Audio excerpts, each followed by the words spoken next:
Welcome back to Annie's Got Issues. I don't know that this affects you. No. But it definitely affects your squad, the single ladies. It does. All right, talk to me about this conundrum. So there is a report that basically says they're going to start charging women $100 cover fee and men $0 because the ratio for dating mixers is so off. So women are now paying to get into singles events? Yes. And men are free. We have officially reversed the Earth's rotation. Because my whole life, ladies' night, was we were so desperate to get women in the room that you drank free. And we bought you beer so we could hit on you and keep feeding you alcohol till you said yes. But what this really tells me, because I saw that this is a New York-based thing, this is not about you or your squad, because I don't know the political leanings of your squad, but I think a lot of guys think women in blue cities are insufferable because they believe you probably tend to lean to the left. Okay. And no guy wants to bring home a girl and right before their clothes come off hear that this sex is taking place on stolen land. And that's why you have to pay to get into the mixer. So I think if you can cast your political ideology aside and just show up in the name of meeting somebody, it'll only be a matter of time before we're paying to meet you again. Yes. How about it? You're welcome, ladies. To get the man them to go to something like that is a bit more difficult. Like you'd find a lot more women going there, innit? So it's kind of one of those frustrating kind of things like, oh, why is the church always trying to get women to... Do you get what I mean? I say so. I think you got to remember where we are, innit? For the man them, doing this whole single stuff, it just looks bare beggy. Like, well, you don't get girls, that's why you have to come here. You know what I'm trying to say? Oh, come on, man. So you cannot brand it as a single event and expect the man them to show up, bro. Like, let's be real, like, it's just not going to happen. You actually can't. So what do you need to brand it as? You need to brand it as the three steps to financial freedom. Hey. Do you get what I'm trying to say? What? The man them will flock. Why are men not approaching women in Atlanta? Atlanta men love themselves. Their egos are too high. People not approaching women in Atlanta are people that think they're 10s when they're actually 2s, and they need to be brought down a notch. That is so real. And if you do get approached like by a drunk guy that's just like, you're hot, there's no thoughtfulness anymore. I don't know if it's since fear of rejection these days or like thinking a certain way about women like being entitled or something, but like I've just really noticed that men don't approach as much anymore. I think a lot of it happens online. Like one time I was out and I was talking to this guy and like nothing really happened there, and then I get a DM from the same guy, and it's kind of like, why couldn't we have hashed this out in person? I was like, I was there for 30 minutes. I don't know if they just like assume that like pretty girls already have boyfriends and they're like intimidated. I've started to just be like, you know what, F it, like we're gonna go up to guys now because they're not coming to us. So speak your truth, queen. I've been trying to figure that out myself. Years ago, I used to go out, guys were running up to you. And I feel like now it's either they don't say anything to you at all, or they like just stand over in the corner and they just like stare, and I'm like, just walk up to me, say hello. Not creeping from the corner. Very often I see with single women, they ask, where are single men? Where are single high quality men? They want marriage, they want to build a future. They are everywhere. What you need to tweak is how you are thinking and how you are showing up. And right now, you're most likely showing up needy, desperate. You might not have healthy boundaries. You're staying too long in relationships, or you are coming across too cold, too independent and guarded, and that does not lead you to a healthy relationship. So before you go back on a dating app to swipe, or you go on your next date, or before you go to a networking event, I want you to ask certain questions that will help you to really assess where you are and how you show up in dating. When men approach you in the day-to-day, how do you actually show up? Do you show up cold and ignore him, or do you actually show up appreciative, grateful, and still can say thank you, but you're not interested? When you go on dates, do you actually come across as open and curious, or do you actually come across guarded, too independent, too cold? Maybe you behave in a way where you are kind of interviewing him, and that does not feel good to you. Do you actually ask the right questions early on in dating without coming across as the interviewer? For example, you can ask questions like, what is your biggest goal you are currently working towards? What kind of experiences would you like to have with your partner and with your family? Do you want to have family in the near future?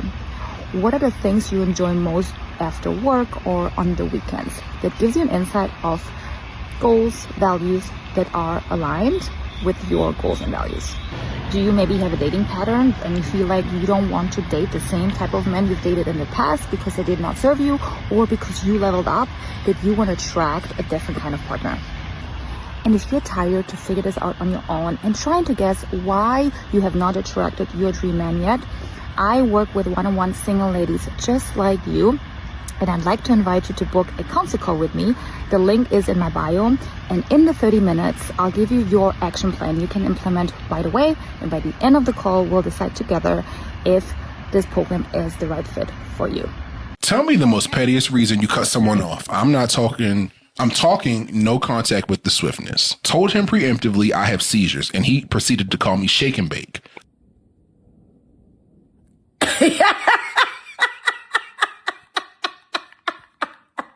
Fast.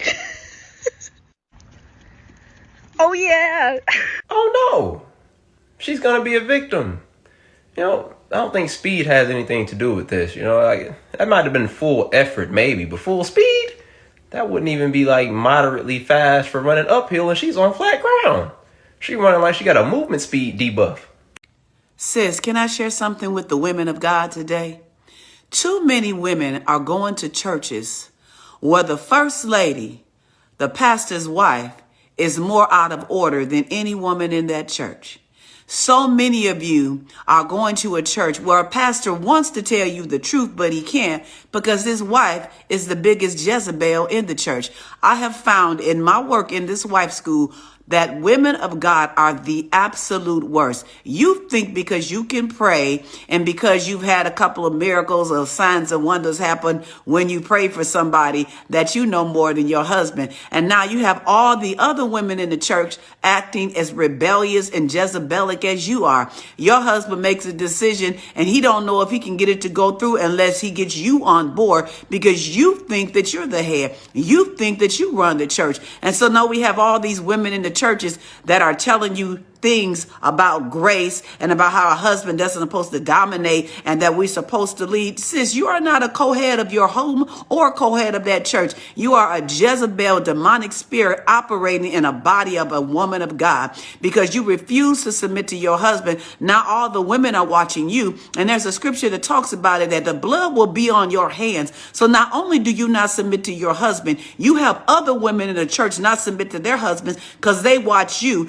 And pastors, I have to correct something. I have to correct this idea that you have to back down to a woman because you're afraid to lose the members in your church. If they want to go, let them go, but you need to start telling them the truth. And if you don't want to tell them the truth, bring me to the church and I'll tell them. And I'll go line by line, precept and precept in the Bible, because there's too many churches that are out of orders. And I feel bad for the men of God because you're walking around with a wife that refuses to submit to you. And now she's leading the women in your church astray. You have to stop it because the blood will be on your hands. Now, if you're a husband and you're tired of your wife being the way that she is, a disrespectful type husband, and if you are a wife, a woman of God, and you know you are out of order, type apply in the comments, and I'll talk to you later.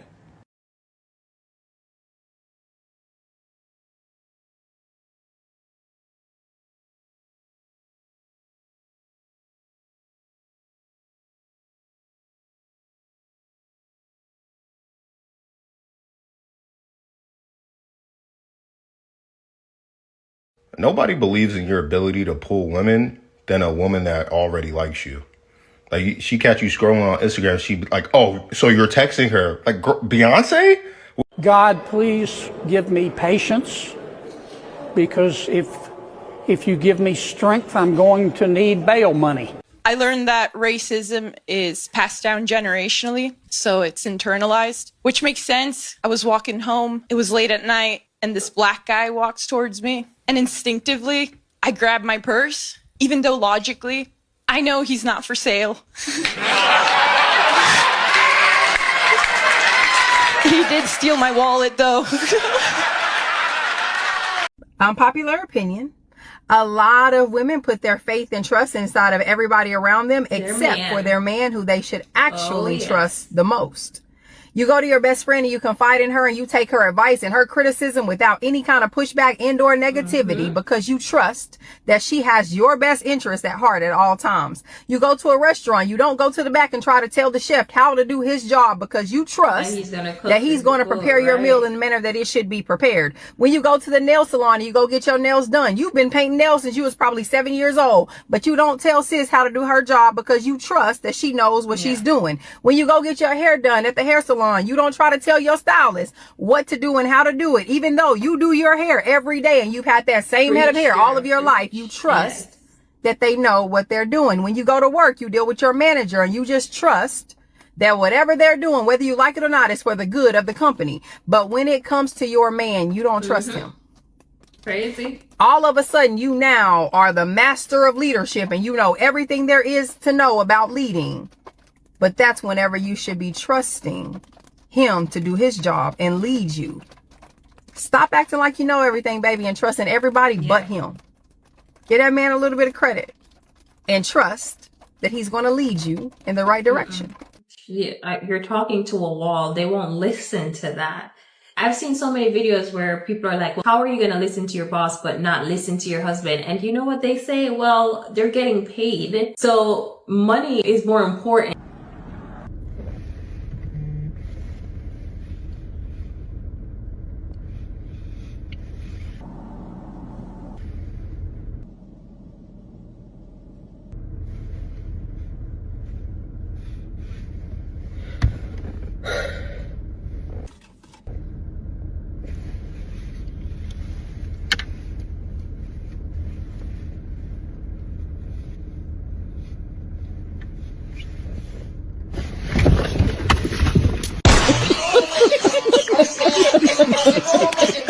The most eye-opening thing I ever learned about men was from my college human sexuality class, where the professor told us that men don't actually like women. Not all men. Sure, but hang in. He said that the way that our society socializes boys to, quote, become men is not to tell them how to be men. It's just to teach them how to not be women. Don't cry, be a man. Don't be a pussy, be a man. Don't be weak, be a man. Don't be sensitive, be a man. Don't like those things. Those are girl things. And the tool we use to do that kind of socializing, to steer them away from feminine things, is shame. And you just can't go your whole life being told that the worst thing you could do is be like a woman and expect to actually like women at the end of that. But they are also taught that their sexual attractiveness to women and their ability to get women is a status symbol in front of other men. So they will sexually pursue women, but they don't actually like them as people. This is how patriarchal masculinity socializes men, and why shame, violence, and disgust are so intricately linked. So I think that modern women feel like men are they're like one-dimensional, where they can't be taught one thing and can't understand the concept of another thing. It's like, okay, so there's two distinct genders, okay? Women do this, men do this. You are a man, so you do this. You don't want to do this over here because it makes you look bad. I don't want to look bad. Okay, now, this is your place. Stay in your spot. Okay, now, you like this over here, right? Because it complements you. You have these skills. She has these skills. In general, things are going to overlap. You can learn what she does. She can learn what you do. But in general, she's going to be better at this, and you're going to be better at this. You like that because you need that. You're attracted to that. Okay? Where did it say that in this example, he had to hate her? Why? So I can learn how to be a man while also learning how to love, treat, and respect a woman. Man, they get in class and they really don't learn a whole lot. Hi, it's Alex from Sober Speed Dating. Happy Valentine's Day. Now, I have an event on the 21st of February and I need more men. I've got 8 women signed up. It's for ages 45 to 60, so people in their second chapter, maybe they need a little bit of a push to be encouraged to get out there again, but it's all based around playing games and activities. Don't feel even slightly awkward about the fact that you feel like you're on a date. You're just meeting new people in an event environment. It's a room full of singles. There'll be good music, there'll be some alcohol-free drinks. It's a sober event, so you get to see if you really vibe with someone authentically, rather than just getting pissed together. We've all been there.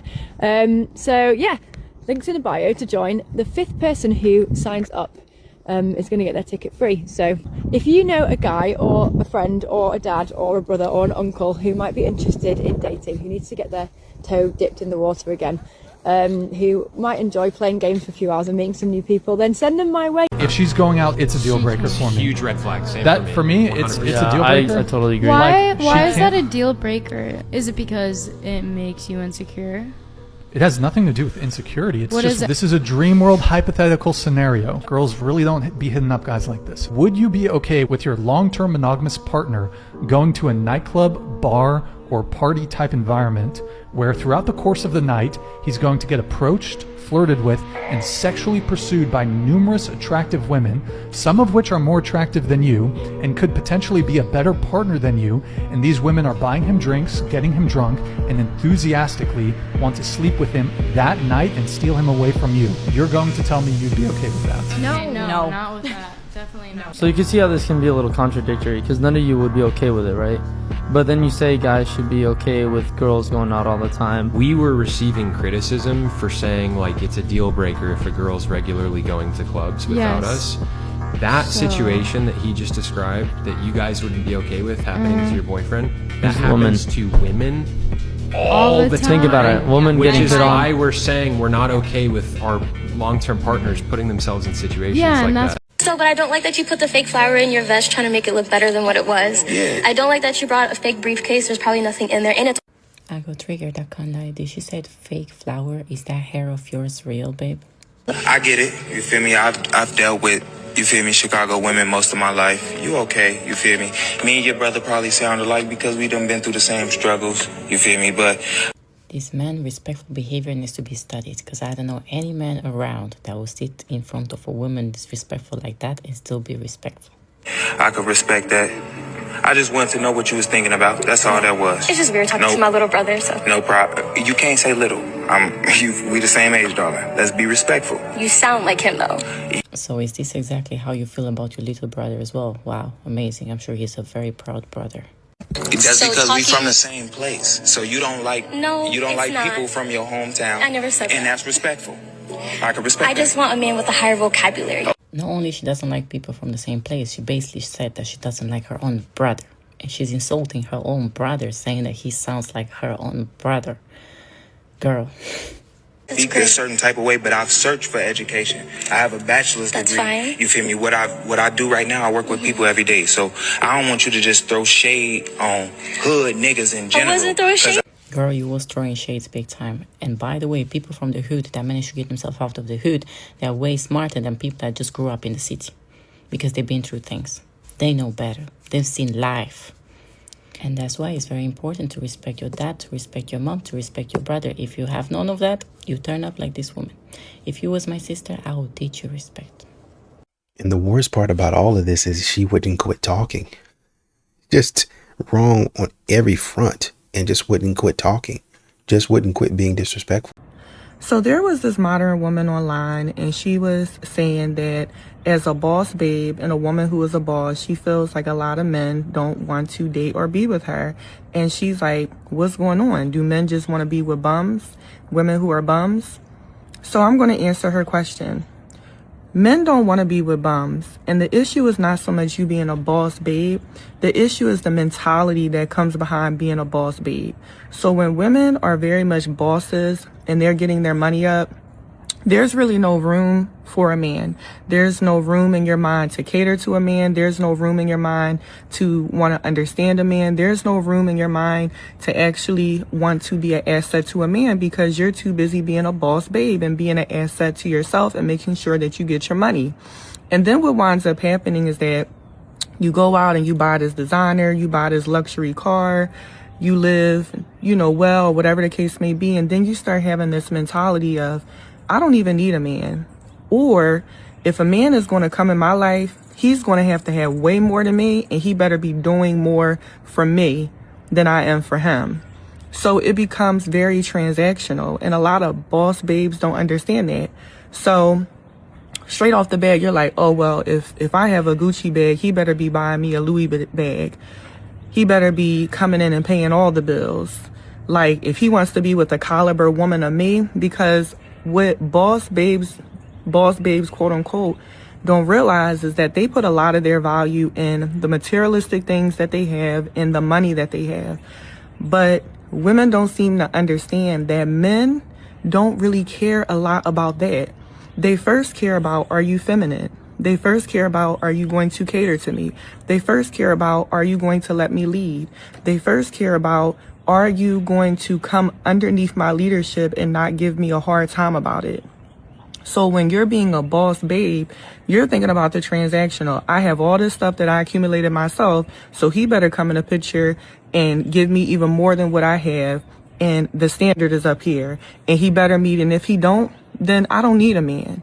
I don't need a man for anything. And see, that's the issue with boss women or boss chicks or whatever you want to call it mentalities. You think that materialistic things and money is what runs the world, and you don't need a man for nothing, and it shows when you date, and the attitudes and entitlements that you bring to men is why men don't want to be with y'all. So it's unfortunate, but a lot of boss babes are going to remain single. Me not getting love, the proper love from my entire family made me seek love from niggas. You know what I'm saying?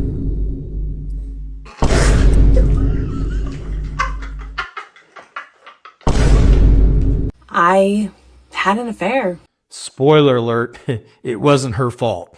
These things just happen. So anyway, she had an affair With this man who was helping me remodel my house. We went from remodeling my house, my kitchen, to he started helping me remodel other things. Yes, he remodeled some other things while he was at it. It was a connection that I desperately wanted with my husband and didn't have. And somebody else came in and offered me like a bouquet of roses, all these things that I wasn't getting from my husband. That's the deflection of blame. She wasn't getting what she needed from her husband, and so she cheated. A woman like this has no conscience. A woman who will throw away a relationship, not because he was an awful human being, but because she just wasn't getting what she needed. And that's how easy it was to have an affair. One of the main issues with female promiscuity is that she has no natural barriers to casual sex. Once a woman has slept with more than even a few men, much less dozens of men, which is more common than many realize, sex becomes no big deal. When sex itself isn't a big deal, all it takes is the right man at the right time. Because why not? It's just sex. And promiscuous women desperately crave the thrill of novelty. That's why they're promiscuous in the first place. All of her relationships before ended because she was incapable of being content with the attention of one man. I mean, these things happen so easily without even wanting it. If she didn't want it, it wouldn't have happened. Unless a woman has led an exceptionally pure life by modern standards, right guy, right time, sex is no big deal, and she'll always have needs a husband can't satisfy, precisely because he's a husband and not a new source of validation. He remodeled or he rearranged? That's what we need to figure out. He remodeled. No, he rearrange some stuff. If you are a married woman, your husband is your type. Not Riley Green, not Morgan Wallen, or whoever else you're shaving your legs for just in case. Same thing applies if you're a married man. Your wife is your type. Now, am I saying pretend that everybody else is ugly? Obviously not. We all have eyes. But you need to guard your imagination. The second that you linger on something, you are already feeding it. The double takes, the social media searches, looking up their name on Google, whatever it is, you are feeding into that attraction, and that's where the issues come. You are going to find other people attractive. That is just natural. But the second you start romanticizing strangers and their image, that is when problems arise. So guard your eyes. Be disciplined with your eyes. Don't do double takes. Don't linger. Don't search up their name. Don't follow them on social media. No private DMs. Don't get involved in that. Don't put yourself in that situation. And remember that the person that you committed your entire life to is your type. That is your person. That is the person that you've made a covenant with. Don't ask me my favorite color. Why not? That's a good question. A simple one can turn into a deeper conversation. Watch, I'll show you. What's your favorite color? Orange. Okay, damn. So you like orange. So you like looking at it, you like wearing it. I like looking at it. Okay, so if you can attach a feeling to the color orange, what would it be? I usually feel happy when I see orange. Oh, that's dope. So what's like the most persistent feeling you have in your life? You say a simple question progressed to all of that? You just got to pick better people. But most times we attract what we are. I don't have bad conversations because I'm not a bad conversationalist. I'm interesting. So I find other interesting people. Maybe do some self-searching. If you keep getting a what you doing ass nigga, you a bitch that probably ain't got a lot of plans.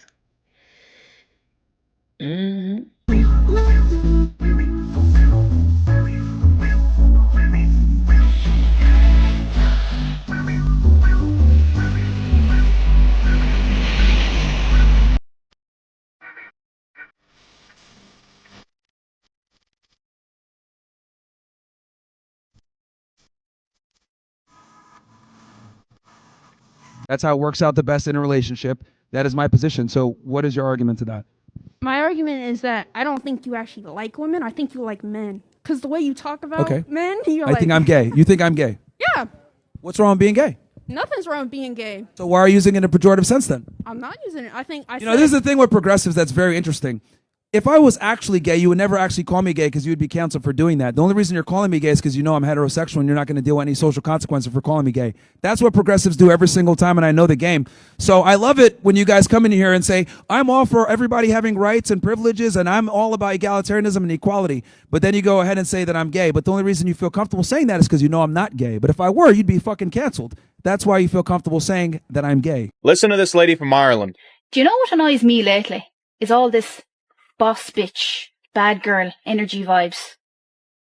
Hold on now for a second, missus. Don't be getting your knickers in a twist. They make out that men and women are the same and we have the potential to do the same and reach the same heights as men. No, we don't. We are equal, but we're not the same. We need more fat than men. We need more sleep than men. We're not stress resilient as men. We have a 28-day cycle, while men have a 24-hour cycle. Lucky bastards. You sleep in a house that was built by a man. You drive in a car on a road that was built by men. Society would not be able to function without men. Rather than seeing each other as competition, we complement each other, and that's what makes the relationship between the two so beautiful. So the next time you look down on men as if they're shit on your shoe, remember all the hard work your father or your grandfather or great-grandfather has gone through. And don't be so disrespectful. That's truly a great message. We complement each other. When we work together, we can make beautiful things happen. I just don't understand why this is rocket science and it keeps on having to be said. You just stick to what you have. Stick to whatever you got going on. Stay in your lane. My husband's doing the dishes. I walk up to him like, oh, I miss you. I go to give him a kiss on the neck and he looks at me. Stop. Like, get off me. No, not right now. If he did this to me, oh my gosh, like I would just be like, what is wrong with me? Like, are you cheating on me? Like, what, like, why would you reject me? Like, that is so rude. I can't imagine how he felt when I did this to him time after time after time. As a wife, he would come in for affection and love, and I would just look at him and be like, oh, no. Yes, maybe I'm feeling overstimulated from the kids and life, but it's like, that's my husband. That's my safe place. That's my man. Like, he wants all of me. His biggest dream is like, he's like, I just want you to be my hoe, my lover, my everything. And so when I take that away from him, he is like, I feel like I'm nothing. Like, I need you. I need all of you. He helped me really, really understand the depth of how important this was. In our husband and wife game plans, we literally talk about how to have conversations below the surface, how to have more breakthrough understanding between the husband and wife and communicate in a way where you can hear each other. 1 in 3 women between the age of 30 and 49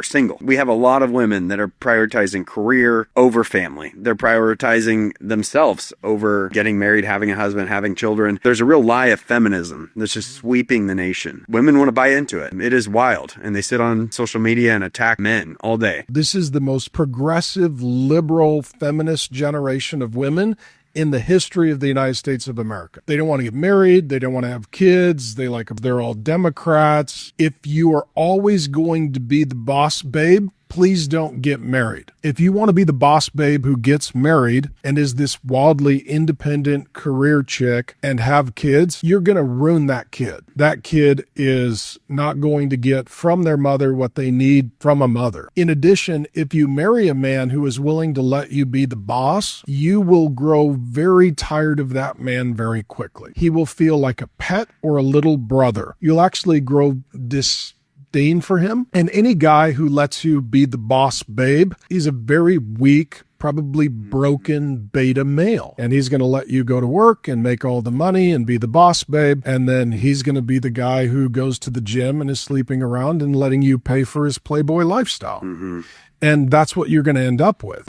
If a man can't keep me alive in a post-apocalyptic situation, I don't want him. How are you even attracted to somebody who just get pillaged as soon as the government fails to enforce the laws? You don't really love him because you can't. Because what you really love is the social contract that we all have right now that allows him to stay alive. As soon as the world fell, you wouldn't be able to love him because you guys would have been pillaged and you would have to choose a stronger man.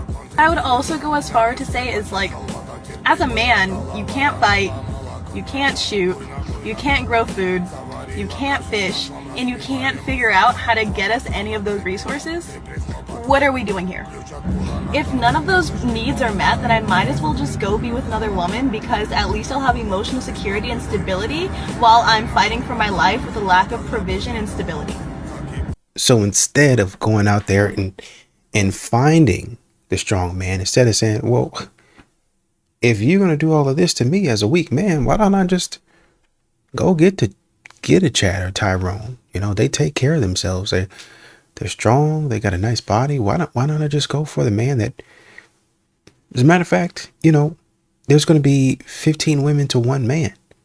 Why don't I just go with him? Because he's going to have the resources to protect me. You instead go a different direction. And you say, well, I'll just get with a woman then. So at least I'll be happy. What? What are we talking about right now? You see why we can't listen to you? You see why we can't take anything that you say seriously? Come on, guys. It is always lost on men how many times they own themselves. Like when making comments about fatherless behavior. Who do you think made women fatherless? The mothers that ran their fathers away. Whenever women come online and try to say that lie, that these men were just so great when we were dating and he was so sweet and considerate and he bought me things and he was just so nice, and then we got married or we moved in together or we made the relationship more serious and he just switched up all of a sudden into this crazy narcissistic abusive person, no one believes you. I don't believe you anyway. I'm positive there were signs. I'm so sure. People can only hide who they are but for so long. And if you're asking the right questions, if y'all are having the right conversations, then you would have known that before now, before things got bad, you know? And on top of that, we as women love to be like, oh, well, we're smarter than men and we're more capable and we can do this. Why are these men tricking y'all? Why are y'all getting tricked by these men? You've been tricked out your pockets by every single one of your exes, but they were all dumber than you. Are you sure? Some of y'all getting tricked out your pants. It's not giving that. The men are smart, but they're not that smart. Y'all are playing dumb. That's exactly what's happening, and you have to admit that.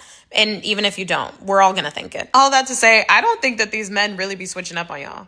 I think some of you are just really bad at picking good men. But like a secure man won't really ask you about your body count, I feel like. I mean, why does he care / want to know? Like, that's none of your fucking business.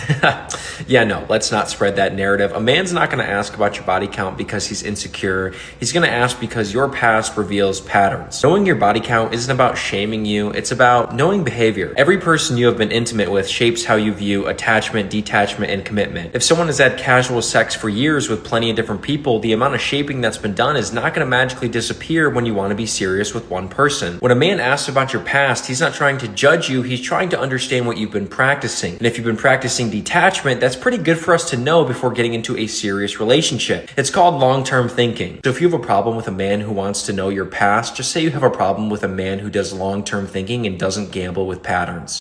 I don't mess with baby daddies because one time I was messing with this guy and he had a 3-year-old and me and him were laying in the bed after we finished getting freaky and his phone went off and it was FaceTime and it was his baby mama and she was upset for some reason. She was like, who is that bee next to you? And it was me. And I was like, girl, bye. And she was like, what? Bitch, I'm gonna come drag you. And I was like, girl, please. Like, and I was just trolling because that's what I've always done for the rest of my life. But I should have realized where I was because I keep forgetting that, like, I was in District Heights and those girls really be dirty and they really love to fight. So it's like their whole personality. So after I get up, because I'm like, I'm about to leave, he never told me that she lived like within the area. So she pulled up like lightning fast speed. So by the time we got outside for him to take me home, she was already out there and she was like, bitch, what's up? And I'm like, what's up? And then she proceeded to drag me like she was Ivory from Now That's TV. And it didn't happen not once, but she dragged me so many times that my head hurts. And sometimes when it rains, my head hurts because of how bad she dragged me. And then he took me home and he was like, I'm gonna call you boo. And I was like, yeah, okay. And then when I got out the car, I blocked him because why didn't you tell me your baby mama get down like that? Like, why didn't you tell me like she really get in there like that, especially over you? And I remember I was out and I seen him at St. Ives and he was like, hey boo, come to my section. I was just like, no, because your baby mama can fight and I really don't ever want to talk or even be in the vicinity of you again because you didn't tell me that your baby mama could fight like that and she really was going to put hands on me. So yeah. We have to learn when to be quiet. We have to learn when somebody's not talking to us, just be quiet. Pick your battles. This is what men continue to tell you. Your boyfriend is a feminist? Sure is. Yeah. Is that like being with another woman? It doesn't feel like being with another woman. No. I think there are feminist men out there and men that see women as equal. Not all men, but there are some, because they themselves have daughters and they respect women. But if you don't respect women, that's on you too. But a man that is a feminist man, is he a beta male? Beta male. I wouldn't use such a derogatory word. But to call a man a feminist man is beta, right? Meaning that he's weak. Well, I don't believe that. I think they're strong. Yeah. Your boyfriend? I would only date a feminist man. Really? Yeah. And I would only marry a feminist man. Are men and women different by nature, or are we simply taught to be different by society? Or are masculinity and femininity inherent traits unique to each sex, or are they simply social constructs? Simone de Beauvoir, one of the most famous feminist thinkers, once famously wrote, "One is not born, but rather becomes a woman." Her argument suggested that womanhood is not grounded in biology, but rather shaped by cultural expectations. That the patriarchal society teaches females what it means to be a woman, and we behave accordingly. Feminists today extend this idea even further in saying that if society treated men and women exactly the same, meaningful differences between the sexes would largely disappear. But when we look at the most secular and gender egalitarian societies in today's world, we do not see this playing out the way that feminists think that it would. In Nordic countries like Sweden, which rank top globally for gender equality, men and women still cluster strongly in different fields. This phenomenon is often called the gender equality paradox. The more egalitarian a society, the more pronounced certain occupational differences remain the same. Women overwhelmingly gravitate towards more people-oriented fields such as healthcare, education, and social work, while men continue to dominate fields like engineering, technology, construction, and manual trades. Even after decades of equal policies and access, these patterns still remain. Why? Because masculinity and femininity are not arbitrary labels given by culture. They reflect biological realities. Because men have higher levels of testosterone and generally have larger physical frames, they naturally tend towards building, risk-taking, and physical labor. Women, on the other hand, with higher estrogen levels and the unique capacity to conceive, carry, birth, and nourish children, are naturally oriented towards nurturing and relational roles. These patterns persist across cultures even when we remove structural barriers. So no, men and women are not interchangeable. No amount of policy or cultural engineering can erase God-given's design written in our bodies. We were intentionally created differently with different strengths and different inclinations. And it's not in denying those differences, but rather recognizing and embracing them that we can actually begin to flourish as individuals and society again. And I don't even understand why this is rocket science.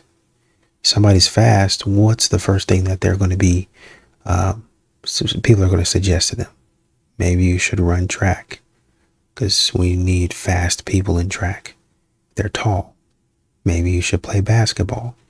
They can throw the ball, even if it's wobbly. Oh, we can work on the spiral, but you got a pretty strong arm to play football. Wow. It's really nice. That's just a way that because you're naturally good at it. You're gifted at it. You might need to work on it, but you're naturally gifted at it. So I don't know why y'all were leaving y'all's field, the stuff that you're naturally gifted at, to come into a man's field and mind his business, to worry about what he got going on, worry about trying to take over what he has, and then failing at it. Something I had no idea about until I moved in with a man, my husband, is that guys just like don't talk. Like they go hours without, and it's not because they're mad at you or because they think you're boring or because they would rather be talking to someone else. They're just chilling. They're just chilling. They don't need to talk to you all the time. You're going to have to get comfortable with silence, and you don't need to fill the silence if you don't want to. They're not going to. My husband just chimed in to say, babe, this isn't a guy or girl thing. Well, you know what? Okay. What? This is what Alexa was like. Okay, maybe he's right. Maybe it's a personality thing. Well, what I realized about moving in with someone is that there are some people out there who aren't yappers. I needed to be comfortable with not feeling like I had to entertain him constantly. He just wanted to be left alone. And in the end, I came to love this because now once in a while I say, hi, Dave, I'm going to read my book while I have dinner. Is that okay? And he's like, yeah, sure. And he watches YouTube. And we parallel play while eating dinner. And sometimes we have great conversations while we're eating dinner. But I realized that I actually really like not having to feel like I have to entertain somebody. And I can just exist in my space. But for the first couple months, I was like, oh my gosh, we're not talking all the time. Is our relationship bad? Is everything bad? Is this normal? So if you're wondering, is it normal? I'm not going to tell you. You have to decide for yourself. But in my case, yes, it was normal. And we have great conversations, but we don't need to talk all the time. There's something really nice in just basking in the ambiance of each other's presence. Like a nice blanket. Modern feminism is making women allergic to asking for help, and it's destroying relationships. We all know women are capable of independence, but just because you can do everything on your own doesn't mean you have to all the time, which is why women who never ask for help never end up with a manly provider. You see, men love feeling needed, useful, and strong. They take pride and joy in what they can do for their women. A man won't cherish you because of the fact that you want to split the bill or carry your own luggage or pump your own gas. He will actually value you more if you give him opportunities to step up and do those things for you. Because helping requires moving towards you. This is natural masculine energy. And receiving allows you to relax in your feminine energy, feeling loved, desired, and cared for. We need to stop trying to prove how strong we are or what we can do by ourselves. It just leads to burnout. If you feel overwhelmed and exhausted from doing everything in your relationship, I have a free masterclass that explains how you got to this point and how to get out of it. Comment class and I'll send you the link. So once again, I don't know why they have to continue to go through this, but they want to go through it. They want to ask the same question and get the same answer. Okay. Why are men not signing up to singles events? Why are men not signing up to singles nights? This woman launched her own singles event and found out why. Okay, so singles nights are growing in popularity with expensive women's tickets selling out almost instantly, and men are dropping out. So she decided, because she set up a lot of other events in the past, she was going to find out why men were so reluctant to join and what women can do about it. I don't know. Be nice, right? Why aren't men coming to single events? Well, they don't feel like they need them. There's no reason to go. I mean, a lot of times when women are going to these singles events, for one, women feel the clock way more than men do, that biological clock. They act like they don't hear and they don't understand a man.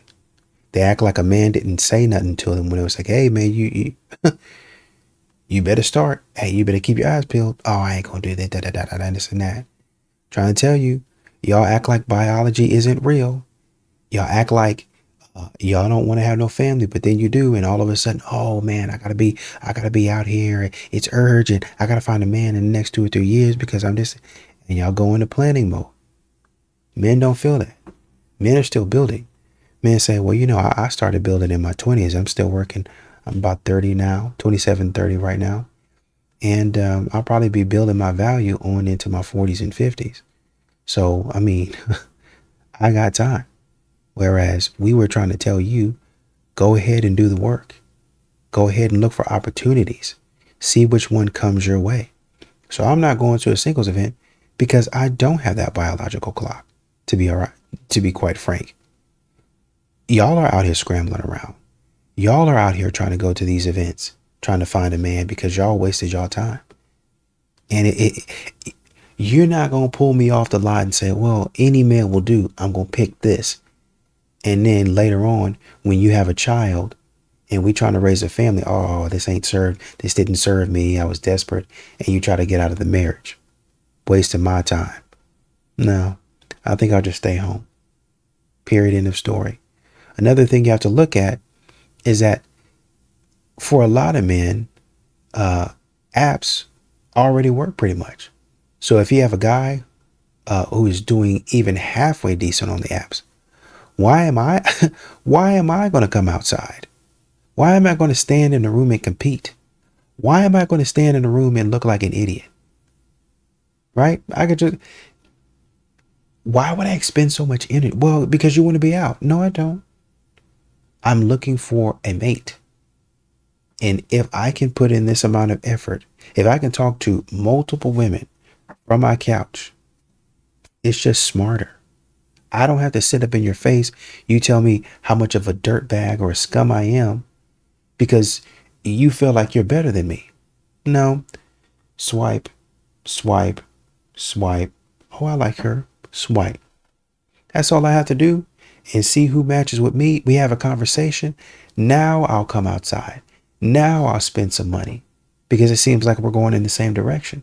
But I'm not going to go to a singles event for foolishness. I think I'll just stay on the app. And then the last one, singles nights are high pressure for men. At a lot of those events, men are expected to approach, entertain. They're expected to impress right there on the spot. Rejection isn't private at that point in time. A lot of modern women like to make men a spectacle. It's right there in front of everybody, right? A lot of guys look at that and they're thinking, why in the world would I put myself through that if I don't have to? Doesn't make any sense. Oh, well, you DL, you sassy, you lazy. It's not laziness. Not lazy. I just don't have an incentive to do it. I don't have a reason to do it. It doesn't make a whole lot of sense to me to be at these events. Yeah, okay, we're going to play some games and we're going to do some presentation. Don't care. I don't care about none of it. I'm not going. I wish y'all had said at some point in time, men aren't going to these dating events because modern women walk around with RBF. They get mad at men because they think a man shouldn't be talking to them. How dare he approach me? A whole bunch of foolishness. And well, how come we keep on selling the tickets out and men don't come? Because I already know you about to try to badmouth me.